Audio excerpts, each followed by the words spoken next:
Thanks, Jen. The Humber Hawks women's rugby sevens team showed who's boss at the border battle over the weekend, defeating 5 NCAA teams without even conceding a single point. The Hawks dominated. They beat teams a combined 230-0. In their first game, they beat Rochester University 58-0. Next up, Hamilton College 49-0. Binghamton was next, and they also lost 48-0. Then on to the semifinals, they beat Syracuse 39-0. And in the finals, they kept the same tradition, winning 36-0 against Bonaventure. Guess you can say that Humber actually recovered from their 15-0 loss against the Seneca Sting in the OCAA gold medal game back in November. The tournament took place at the Fort Niagara State in Buffalo, New York. Emerging out of Humber and onto the big stage in the Commonwealth Games, in Gold Coast, Australia, CJ Nofuente led Canada to an 80-54 victory against England in women's basketball. Nofuente had quite the performance. She led the team in minutes, also had 9 points, 3 rebounds, 5 assists, and a team-high 5 steals. She's a 3-time CCAA Player of the Year, the only OCAA team sport player to ever achieve this. And yesterday was not only good for Nofuente, yesterday was good for Canada in general, earning 14 medals on day 4, 2 golds, 8 silvers, 4 bronze. Australia have 106 medals and are in first in the competition. Second is England with 63, and Canada is third with 37. Over in the Masters, where ticket prices are cheap for Sundays, averaging over the $2,000 mark, and you can get an egg salad sandwich for $1.50, Patrick Reed took home the green jacket in what was to be a highly anticipated Sunday against Rory McIlroy. Well, Reed went into the day at 14 under and McIlroy at 11 under. Then Reed shot 1 under on the day. McIlroy didn't have much luck, shooting 2 over par. Ricky Fowler and 24-year-old Jordan Spieth put in a great effort in trying to come back.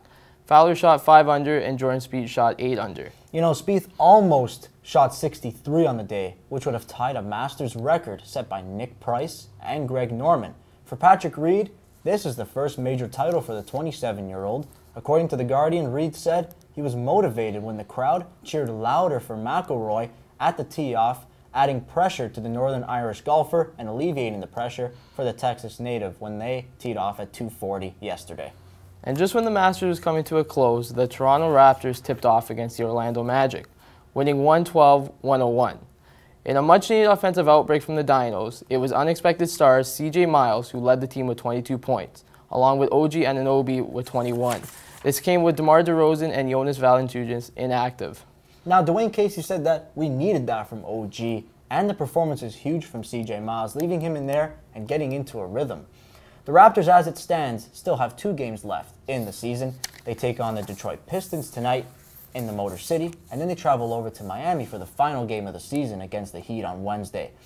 The Raps will either take on the Washington Wizards or the Milwaukee Bucks in the first round of the playoffs, which has still yet to be decided. The Raptors weren't the only team pouring on the offense, as in Arlington, Texas, the Toronto Blue Jays beat the Texas Rangers in a slugfest 7-4. Steve Pearce opened the scoring with a leadoff home run, his second home run in as many days. This was followed by a 3-run bomb by Kendrys Morales, his first home run of the season.